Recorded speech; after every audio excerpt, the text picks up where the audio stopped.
If you seek the truth, you will find it.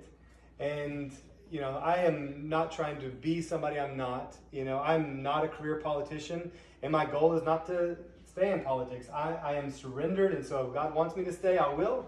But we're doing this one day at a time, one race at a time. I do know this, that we are seeing our freedoms being encroached upon. And I am not ready to give those up. The government didn't give it, and the government can't take it away unless we allow them to. Yeah.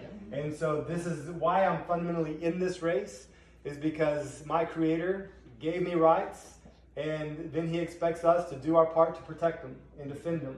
We've got two precious girls up there, and I want to ensure that they have an America and an Oklahoma that's free, that's not, their every move is not dictated by a higher power, because we know our higher power is God Himself.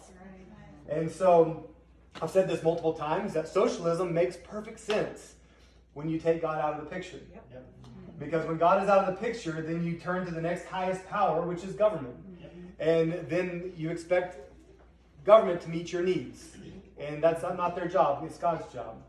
And so I'm an entrepreneur. When people ask, what do I do? My wife always laughs because there's always a list. There's always a list of things. And I love it. It's always about creating, inventing, designing, starting. I love to do that. I love looking. Who was it? Said, wish you were an inventor.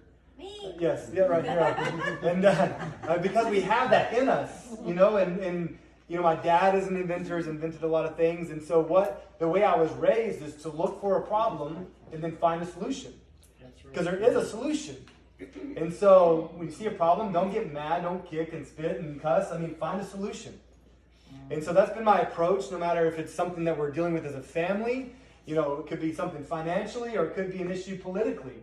There's a solution to it. So let's figure out what it is. Let's dig deep. I believe it's important, especially in a position like this, to understand what are people's fundamental principles, guiding principles. Because I spoke with a representative the other day, and she said that she voted for over 1,200 issues. She voted 1,200 times last year. She voted on how many eggs should be delivered to a grocery store. Really? They're doing that in that big building? But there's a whole host of things that are going to be presented in front of you. And guess what? I don't know. I do know this, that you have a framework in which you make decisions. You have a worldview. You have a lens through which you see things. It's important to know what somebody's worldview is, because that's what they truly believe and how they will end up voting. So it's important for me to let you know who I am, what I believe, because that is the lens through which I see the world, and that is the framework in which I make decisions and where I will vote. And so I believe that our rights were given to us by God. That's important because I believe in limited government. Government is not my God. Therefore, it has its place and its role outside of my family. It does not tell me what I can and can't do with my business, or if these mandates need to be pulled back. The next step is a mandate on vaccinations. I'm not opposed to masks. I'm not opposed to vaccinations. I'm opposed to the mandates for both.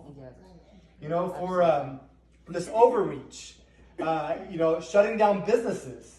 So we're seeing businesses go out of business, good men and women losing their income and sinking into depression, going into desperation, going into bankruptcy. That shouldn't be. It's completely unnecessary for a virus with a mortality rate or survival rate of 99.9%. That's right. So these are some ways I understand the world. I understand God. I believe in limited government. I believe in individual freedom. I believe in the free market. I've talked to several men and women that work in the oil and gas industry, and they've said, let the industry decide what happens. When I loved what one of my opponents in the last race said, and I think he quoted Reagan, that the scariest thing that you could hear someone say is, I'm the government, I'm here to help. Yeah. That's what Ronald Reagan said. And so when government shows up to save the day, get ready, because it's at a cost, and the cost is your freedom. And so this is the things that we're pushing back against. People are constantly asking me, so what are you going to do? What are you going to do? Well, sometimes it's not about what I'm going to do, it's what I'm not going to do.